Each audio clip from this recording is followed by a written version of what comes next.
Shalom Bapak Ibu, selamat pagi. Kita jumpa lagi teduh pagi bersama Tuhan GKI Gayung Sari. Mari kita sebelumnya bersaat teduh, kita berdoa. Bapa dalam surga, di dalam Tuhan Yesus, kami berucap syukur, berterima kasih pagi hari ini kami boleh bersama-sama ingin memuji Tuhan dan merenungkan sebagian firman Tuhan yang kudus. Tuhan berkati di dalam teduh pagi hari ini. Di dalam Tuhan Yesus kami berdoa dan mengucap syukur. Haleluya. Amin.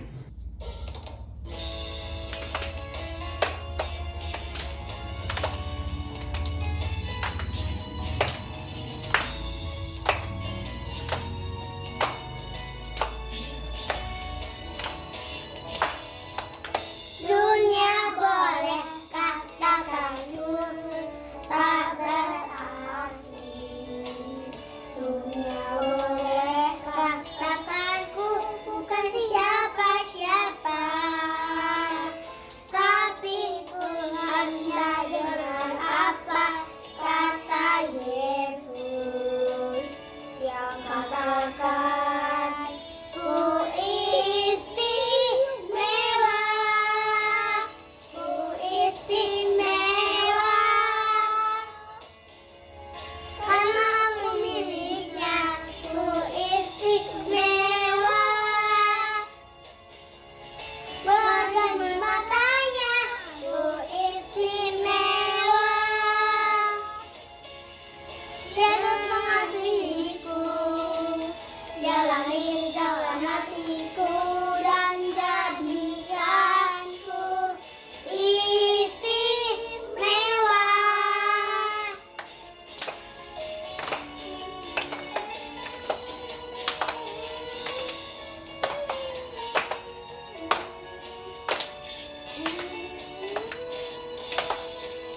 Dunia boleh katakanku tak berarti. Dunia boleh katakanku bukan siapa-siapa,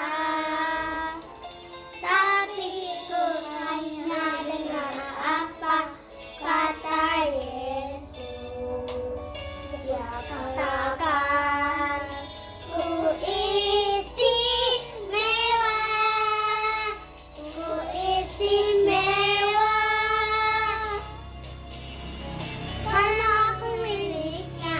Ku istimewa, berharga di matanya. Ku istimewa,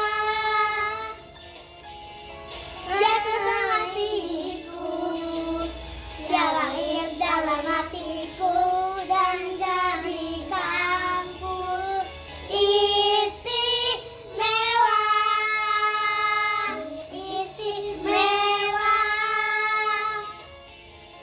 Dia miliknya. Ku istimewa, berharga di matanya. Ku istimewa, Yesus mengasihiku. Dia lahir dalam hatiku dan jadikanku istimewa,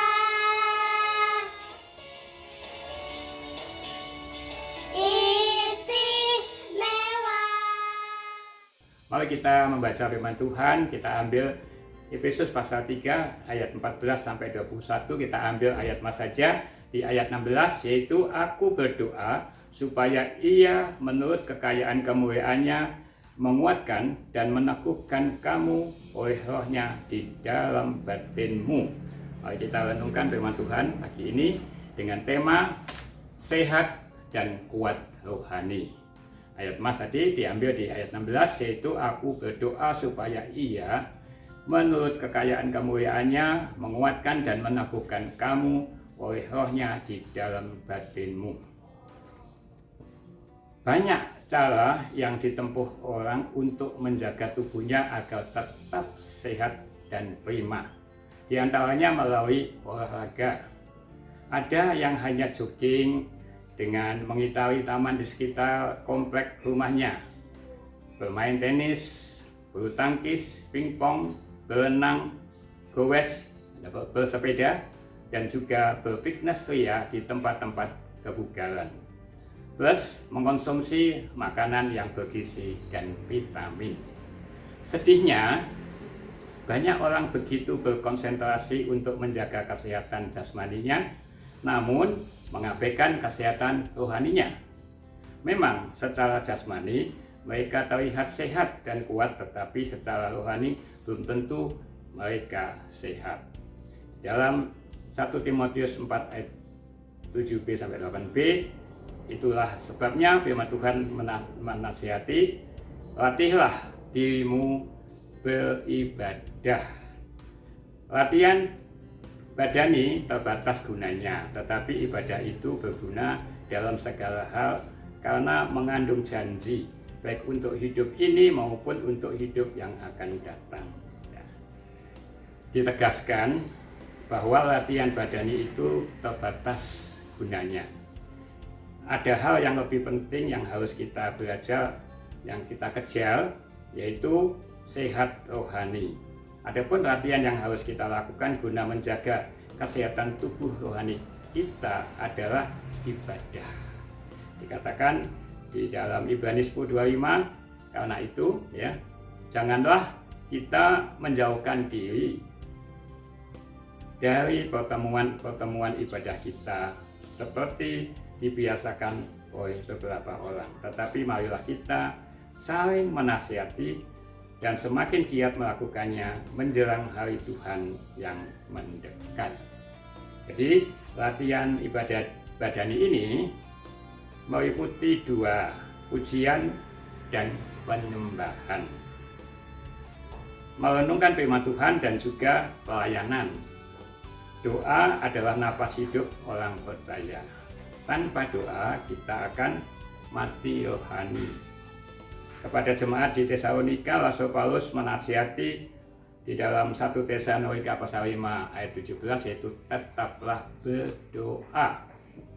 Inilah rahasia keberhasilan pelayanan Rasul Paulus sehingga ia mampu menjungkir-balikan dunia ini dengan Injil. Adapun yang kita kerjakan, baik itu pelayanan, pekerjaan, studi, rumah tangga, dan sebagainya, perlu ditopang dalam doa. Jangan sekali-kali mengandalkan kekuatan sendiri dan merasa diri mampu, karena di luar Tuhan kita tidak dapat berbuat apa-apa. Tanpa doa, pelayanan yang kita kerjakan tidak akan berdampak bagi orang lain. Doa akan membuat kita tetap kuat dan makin teguh di dalam Tuhan meski ada badai menerpa. Sudahkah doa menjadi kebutuhan pribadi kita setiap hari? Jangan hanya berdoa saat butuh saja atau dalam masalah. Dikatakan di Efesus 3:20, bagi dialah yang dapat melakukan jauh lebih banyak daripada yang kita doakan atau pikirkan, seperti yang ternyata dari kuasa yang bekerja di dalam kita. Di akhir zaman ini, tantangan bagi orang percaya tidak semakin mudah, tapi semakin berat menghadang. Tidak ada jalan lain bagi kita selain harus makin giat di dalam Tuhan. Jam-jam doa dan juga ibadah harus makin ditingkatkan, bukannya tambah malas dan ogah-ogahan. Di Galatia 3 ayat 3 katakan, adakah kami sebodoh itu? Kamu telah mulai dengan roh, maukah kamu sekarang mengakhirinya di dalam daging?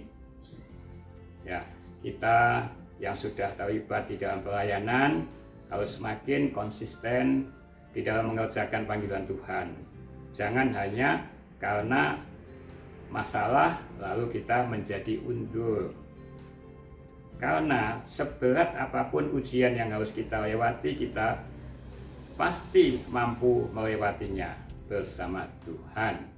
Sebab dikatakan di Filipi 4:13, segala perkara dapat kutanggung di dalam Dia yang memberi kekuatan kepadaku. Ya, karena itu kita harus makin melekat kepada Tuhan. Pemazmur berkata, tetapi yang kesukaannya ialah Taurat Tuhan dan merenungkan Taurat itu siang dan malam. Ia seperti pohon yang ditanam di tepi aliran air yang menghasilkan buahnya pada musimnya dan yang tidak layu daunnya.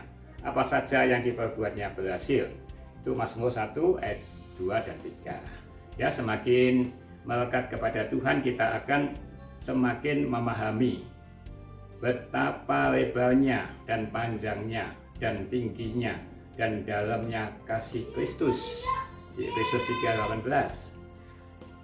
Melekat kepada Tuhan berbicara tentang keintiman atau kekariban kita kepada Tuhan. Di Mazmur 25:14 dikatakan Tuhan bergaul karib dengan orang yang takut akan Dia dan perjanjiannya diberitahukannya kepada mereka. Karena itu, berhentilah mengeluh, bersungut-sungut atau komplain kepada Tuhan ketika keadaan tidak seperti yang kita harapkan. Semua yang terjadi bukan tanpa maksud, tapi untuk menguatkan iman percaya kita kepadanya, sehingga pada saatnya kita akan mengalami campur tangan Tuhan. Dan kita pun dapat berkata bahwa bukan dari kata orang saja kita mendengar tentang Dia, tetapi sekarang mataku sendiri memandang Dia, memandang Engkau, itu Ayub 42 ayat 5, dan merasakannya. Mari saudara-saudara yang terkasih, berdirilah teguh, jangan goyah, dan giatlah selalu dalam pekerjaan Tuhan, sebab kamu tahu bahwa dalam persekutuan dengan Tuhan jerih payahmu tidak sia-sia. Di dalam 1 Korintus 15:58. Terima kasih, Tuhan memberkati kita.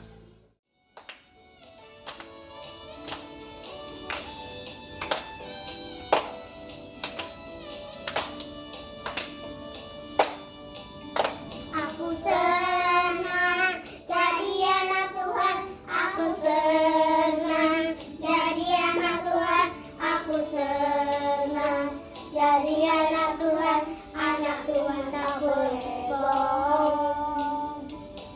Bohong, bohong, bohong, itu rusak. Bohong, bohong, bohong, itu rusak.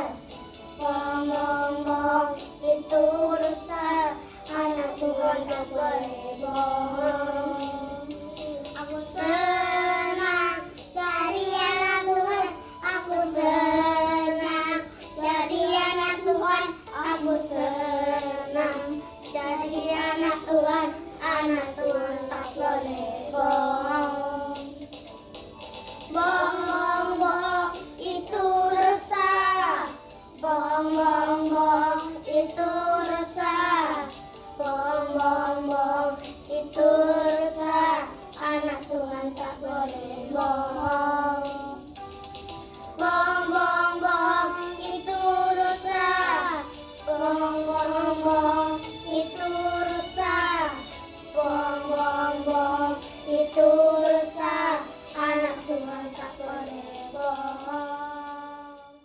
Bapak Ibu, mari kita berdoa syafaat. Bapa kami mengucapkan syukur atas pujian dan firman Tuhan yang menguatkan iman percaya kami. Kami terus belajar hidup kudus dan taat dan setia dan rajin berdoa. Saat ini kami berdoa buat saudara-saudara kita yang lanjut usia, yang lemah tubuh, yang sakit di dalam masa pemulihan. Kami berdoa buat Ibu Susana Indrawati, buat Ibu Paria Sutewo, buat Bapak Irwan Wijaya, buat Saudara Andre, Bapak Wiono Chandra, Bapak Agaton, Saudara Devano, Bapak Hartono, Bapak Irwan Santoso, dan Ibu Liliana Kristani Santoso, Ibu Willy Mandiri, Ibu Nani Johansen, Ibu Pendeta Emeritus Sinsuyono, Ibu Pendeta Emeritus Deborah Sri Lestari, Ibu Lede, Ibu Yusi Umiati, Ibu Sena, Bapak Dawinto, Bapak Wakimin, Saudara Matius, Bapak Lui, dan juga Tuhan ada saudara-saudara kami yang belum kami sebutkan di sini.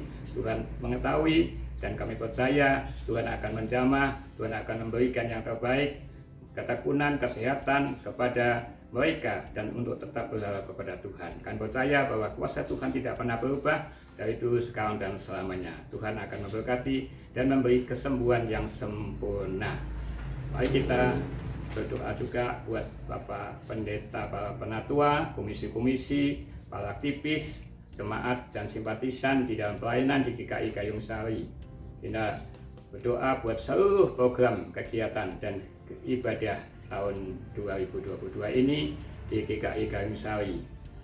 Kita berdoa buat proses pencalonan penatua periode 2022 dan 2025. Banyak Tuhan campur tangan dan memberikan yang terbaik untuk memilih penatua-penatua tersebut. Kami berdoa buat pergumulan kebutuhan pendeta GKI Gayung Sari. Kami berdoa buat proses perizinan gereja GKI Gayung Sari. Berdoa juga buat daerah dan korban yang terkena dampak bencana alam di berbagai daerah di Indonesia.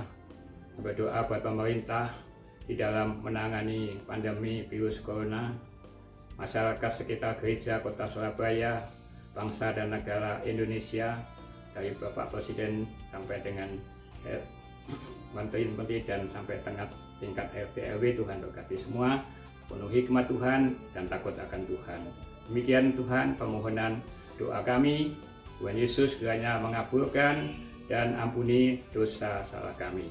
Di dalam nama Tuhan Yesus kami berdoa dan selalu mengucap syukur. Haleluya. Amin.